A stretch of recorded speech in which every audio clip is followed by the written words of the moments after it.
Bom, gente, bom dia. Vamos dar início à reunião clínica do Departamento de Ginecologia e Obstetrícia.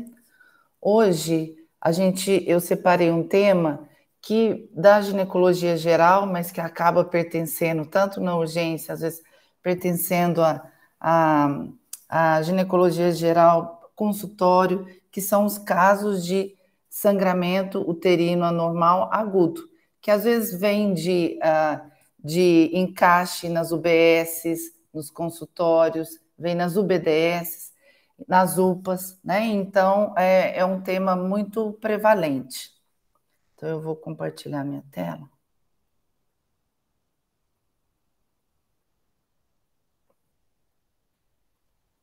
Pessoal, tá dando para ver? Opa, tá dando para ver a imagem? Tá certo. Ótimo. Então, vamos lá, gente. Então, é uma aula curta, mais objetiva, sobre como a gente vai manejar o sangramento uterino anormal agudo, que antes a gente pensava muito só na presença do estrogênio para parar o sangramento. Hoje a gente sabe que não é bem só o estrogênio que faz esse papel. Então, eu baseei essa aula nesses quatro, alguns guidelines, algumas revisões narrativas sobre o tema. Bom, e aí, antes de tudo, a gente precisa saber o que é considerado um sangramento anormal. Para a gente saber o que é anormal, a gente vai saber o que é normal primeiro, né? E a última revisão da FIGO sobre o tema é de 2018. Então, a duração é até 8 dias, não existe duração mínima. O volume é determinado pela mulher entre leve, normal ou aumentado. Ela vai comparar com o fluxo dela, está normal, está menos do que o normal ou mais que o normal. O intervalo de 24 a 38 dias. E a regularidade é o que mais mudou entre as classificações da FIGO. Já foi 20 dias, já foi menos de 10 dias, já foi de 2 a 20 dias. Então, essa é a última definição. O ciclo mais longo menos o ciclo mais curto, isso tem que ser menor ou igual a 7 a 9 dias. 7 dias eu falo que é o miolo, de 26 a 41 anos. E menor ou igual a 9 dias são os extremos. Menos do que 26 dias, ou seja, de 18 a 25, e mais de 41 anos, que é de 42 a 45 anos. Mas, de uma forma geral, se a gente guardar que é mais ou menos 4 dias para mais ou para menos, está adequado. E, então, hoje a gente reporta, né? Por exemplo, a frequência, se não tem menstruação, se é uma menstruação infrequente, ou seja, com intervalo maior que 38 dias, se é normal, se é frequente, menos de 24 dias, se a duração é prolongada ou não, se é regular, né? Que aqui eu coloquei a diferença entre o maior e o menor é de 7 a 9 dias, ou se é irregular, e a questão do volume. E aqui tem os sangramentos intermenstruais, que não é o caso dessa aula. E aí, a gente não deve usar mais essas nomenclaturas de menorragia, polimenorreia, metrorragia, hiperpolimenorreia, até porque não existe concordância entre elas. Então, elas já estão obsoletas há muitos anos. Bom, e como a gente deve fazer esse diagnóstico de sangramento uterino normal? Então, uma coisa é o sangramento crônico, aquela pessoa que tem um distúrbio de sangramento, mas não está sangrando no momento, ou é uma pessoa que tem um sangramento regular, aumentado de volume e duração, então a gente não precisa resolver aquilo imediatamente. E a outra coisa é aquela pessoa que está com sangramento agudo, ou mesmo que não seja o primeiro episódio, é um sangramento crônico agudizado que a gente tem que resolver no momento. Então, vamos pegar o sangramento crônico primeiro. Como que a gente avalia, né? Então, a gente vai precisar avaliar o intervalo ou duração, então, mais de 3 meses, ou a maioria do ciclo nos últimos 6 meses, com duração ou volume aumentado ou a irregularidade. Então, a gente tem que ter pelo menos 6 meses, e desses 6 meses, mais de 3 ciclos, ou a maioria dos ciclos nos últimos 6 meses. E uma coisa importante é que quando é um sangramento crônico, eu vou usar o termo eu vou avaliar o Palm Coin, né?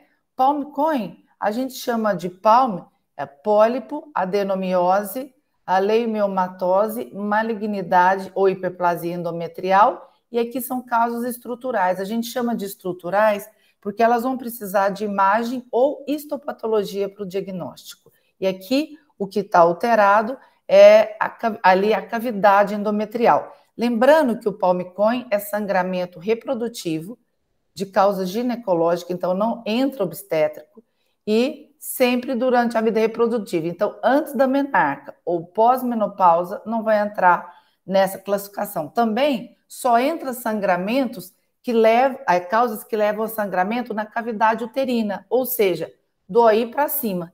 Então, sangramentos no colo, no canal endoscervical, na vagina, não vão entrar aqui. Bom, aí causas não estruturais, né? Que são aquelas que não são definidas por imagem ou histopatologia, ou seja, coagulopatia, a disfunção ovulatória. Essa causa endometrial, eu falaram que o melhor termo seria disfunção endometrial. É um endométrio que está, se eu fizer uma biópsia, vem normal, se eu fizer um ultrassom, vem normal, e é uma paciente ovulatória. Esse endométrio só não funciona adequadamente. Iatrogênico, uso de contraceptivos, uso de anticoagulantes, e não classificada em outra área, como, por exemplo, a endometrite entrando aqui. Bom, então, aqui, esses dois, que era a disfunção ovulatória e endometrial, eram os antigos disfuncionais que a gente chamava antes dessa classificação de Palm Coin. Bom, então, quando é crônico, eu vou usar o calendário, ou o que a paciente fala, vou usar os últimos 6 meses e vou lidar com o Palm Coin. Mas quando é o agudo, que é o objeto dessa aula, na verdade, existem múltiplas causas de sangramento agudo. Aí é que eu posso ter a disfunção ovulatória, que a gente viu lá, aquela paciente que às vezes fica períodos sem ovular e de repente tem sangramentos anárquicos. Eu posso ter as causas obstétricas, eu posso ter outras causas do Palm Coin que a paciente às vezes fala na urgência. Olha, eu tenho adenomiose, eu tenho leiomiomatose, eu tomo anticoagulante, eu tenho von Willebrand. Mas se ela não falar nada, a gente não vai conseguir investigar muito aqui. Posso ter lesões do trato genital, eu posso ter úlceras de uma IST, posso ter câncer, pode ter condiloma, pode ter trauma.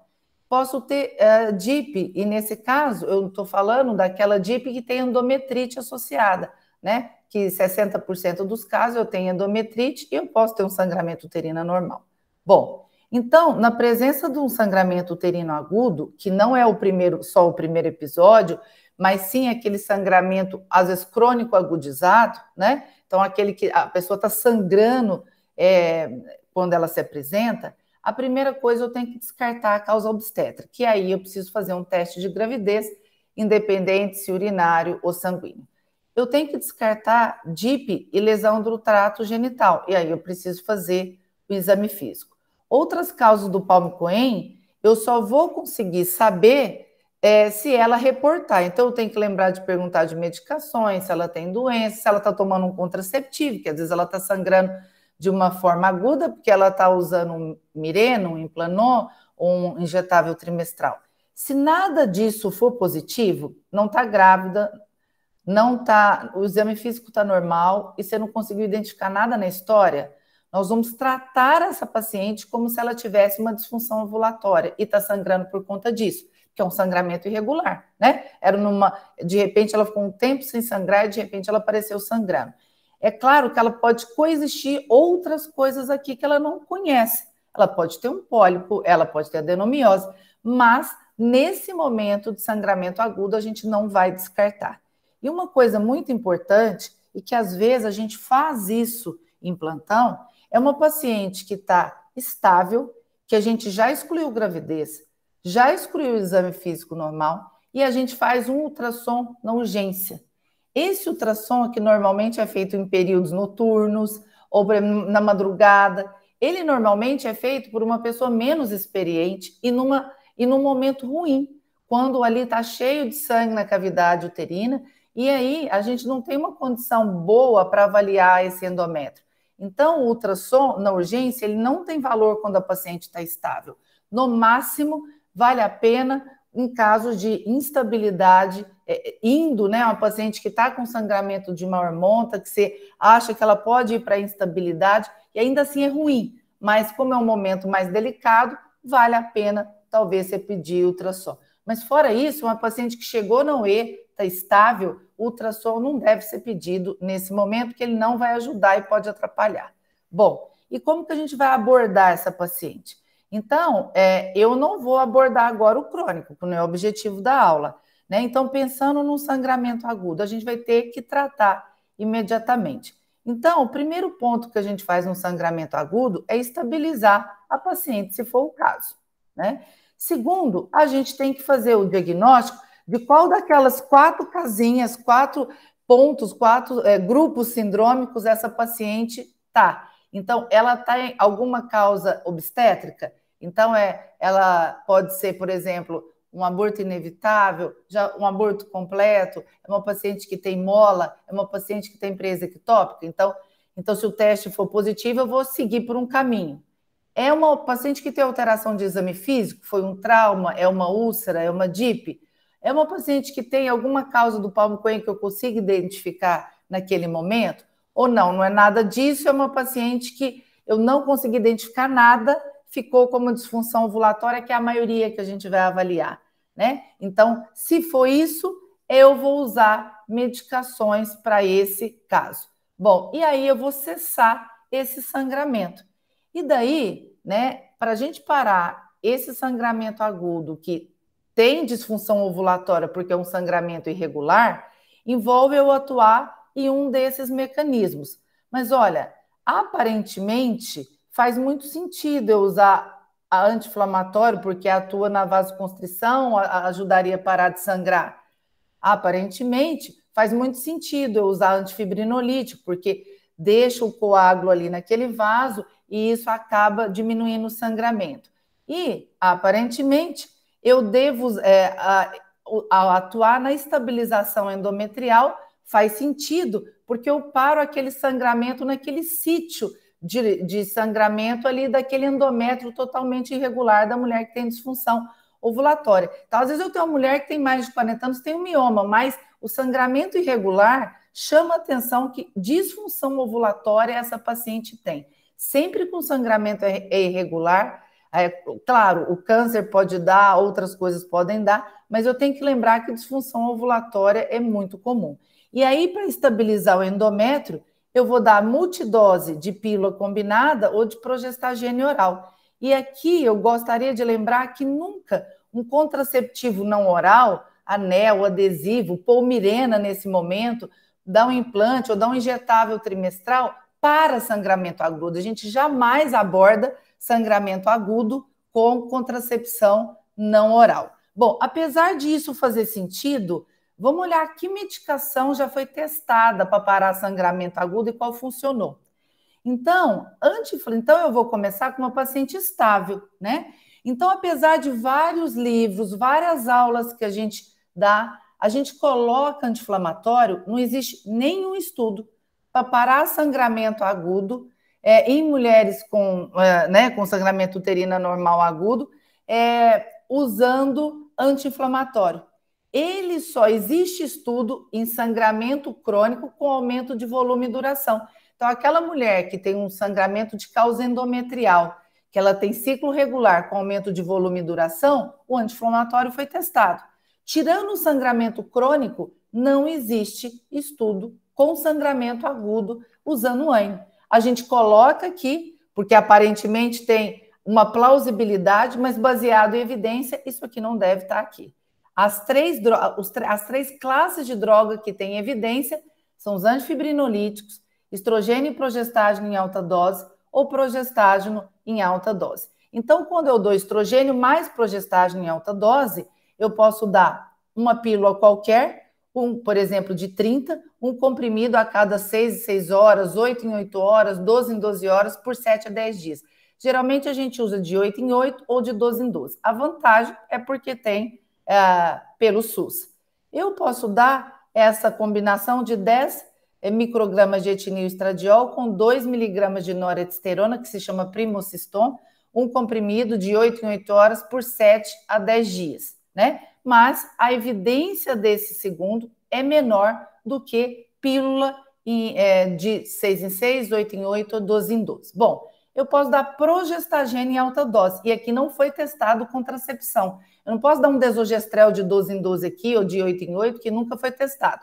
O que foi testado? Noradiosterona, 10 miligramas, eu posso dar de 12 em 12, 7 até 30 dias. Posso dar EMP, 10 a 20 miligramas a cada 6 em 6 ou 8 em 8 horas por 7 dias. Em geral, usa de 8 em 8 horas. E aqui eu quero mostrar para vocês que realmente para sangramento uterino anormal agudo não tem nada de anti-inflamatório, apesar de ser em adolescente, mas esse resume as drogas. Existe, eu posso dar estrogênio isolado, então sempre ou EV ou oral. Posso dar pílula de 50, olha lá, a cada 6 horas. Posso dar pílula de 30 a 35 a cada 6 horas no máximo, né? Posso dar, olha lá, a medroxprogesterona oral, não tem nada de dar uma injeção de AMP, 10 a 20 miligramas de cada 6 em 6, 8 em 8 ou 12 em 12.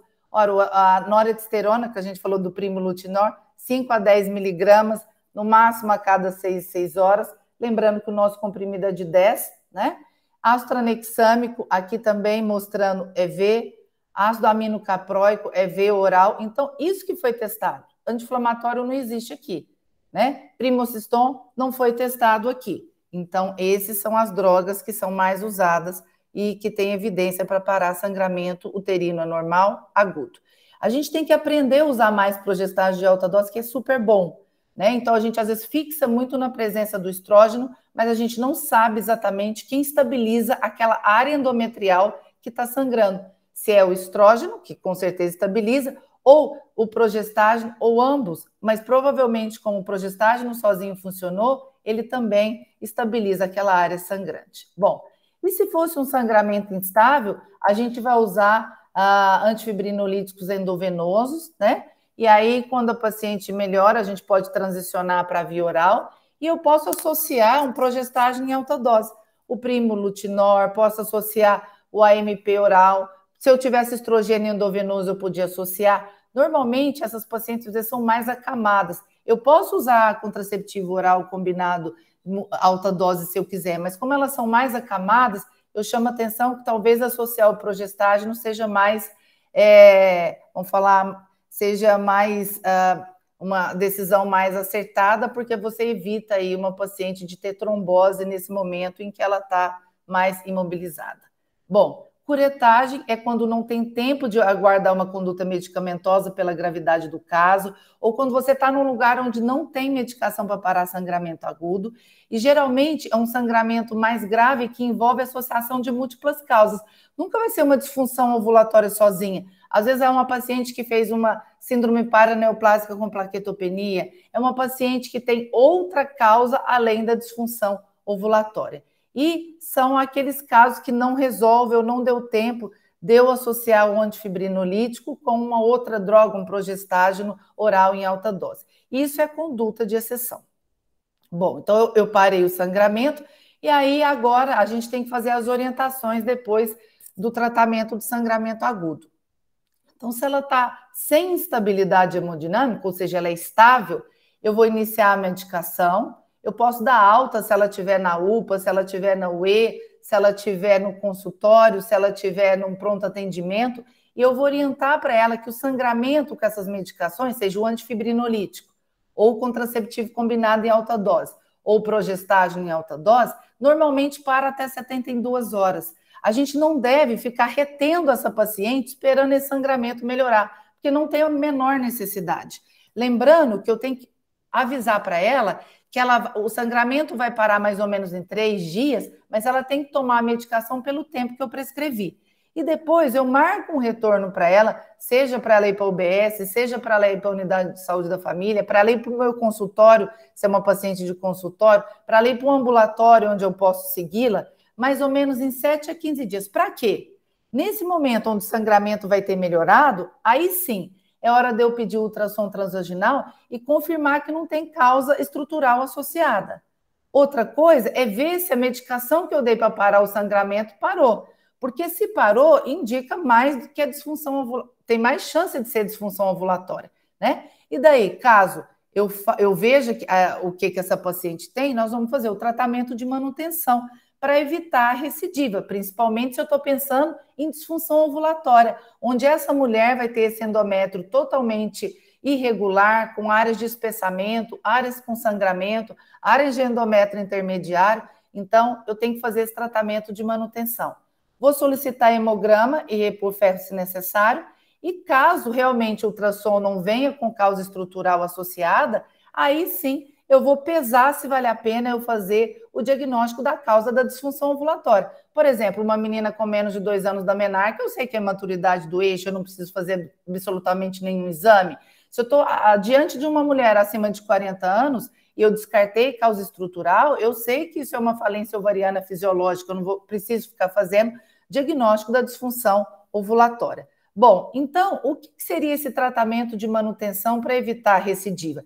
Então, uma coisa é parar sangramento agudo, ou é medicação oral ou EV, nunca em dose habitual. Muitas vezes vem mulheres da rede que começaram um sangramento agudo de pequena monta, uma pílula por dia, não vai parar. Troca uma pílula, dá uma pílula por dia, não vai parar. Dá um injetável trimestral, não vai parar. Então, o sangramento agudo, a gente tem que usar aquelas medicações que eu coloquei, uma dessas 3, elas são igualmente efetivas.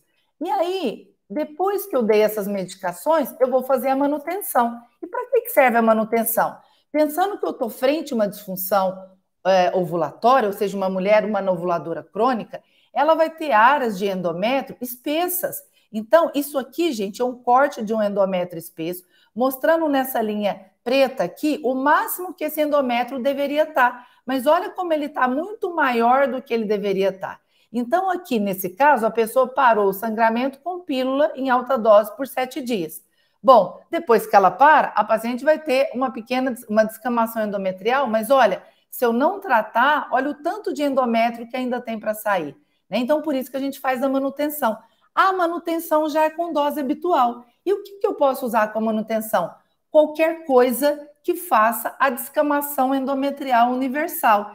E eu preciso de pelo menos 3 ciclos para evitar a recidiva. Então, eu posso dar pílula, 21 dias para 7 combinada, posso usar anel, posso usar adesivo, posso pôr Mirena, posso dar pílula de progestágeno, mas claro, se eu usar um método de progestágeno, o sangramento não vai ser programado. Ela vai sangrar até esse endométrio ficar fino. Né? Então, como que eu vou fazer a manutenção? Depende. Ela precisa de contracepção? Então, eu posso dar qualquer contraceptivo hormonal de acordo com o critério de elegibilidade, se ela prefere um LARC ou não, se ela quer sangramento programado ou não. Lembrar que quando é uma paciente que, além de um sangramento irregular, é uma paciente que tem volume aumentado, né? A gente sabe que o DIU de levonorgestrel de 52 miligramas, ele reduz mais o volume do que as outras. Enquanto a maior parte dos hormônios reduz em torno de 50%, o DIU de levonorgestrel de 52 miligramas reduz de 70% a 90% volume menstrual, né? E eu posso dar qualquer outro método hormonal que reduza, que acaba que vai reduzir o volume em pelo menos 50%, né? Bom, se ela não tem necessidade de contracepção, às vezes ela aceita um contraceptivo, ou eu posso fazer progestágeno de segunda fase. Por exemplo, numa menina que tem maturidade do eixo, numa mulher que está perimenopausa e já é laqueado, marido vasectomizado, e aí eu vou dar um progestágeno de segunda fase. Já que ela não está ovulando direito, eu vou fazer essa função para ela. 14 dias sem nada, 14 dias eu dou um progestágeno, tiro o progestágeno, ela sangra. 14 dias sem nada, 14 com progestágeno.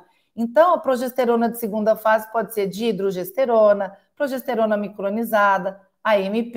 E em mulheres que têm necessidade, que está tendo onda de calor, por exemplo, eu posso prescrever uma TRH cíclica ou acrescentar, por exemplo, estrogênio a um dispositivo intrauterino com levonorgestrel, se ela tiver sintomas vasomotores. Então, a mensagem é: para manutenção precisa ter progesterona, sozinha ou acompanhada, né? Então, essa é a mensagem para manutenção.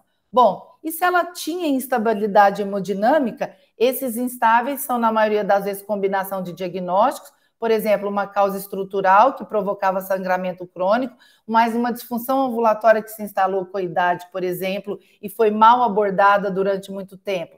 Como ela fez ultrassom na urgência, a gente já teve um esclarecimento, mesmo que parcial, se tem alguma causa estrutural. Às vezes, depois que melhora o sangramento, eu posso repetir esse ultrassom para ter uma imagem de melhor qualidade. Aqui eu já iniciei, às vezes, a reposição de ferro antes da alta, e com a estabilização, a gente dá um retorno em 7 dias para instituir esse tratamento de manutenção, com medicações já apresentadas, e em casos gravíssimos, paciente oncológico, né?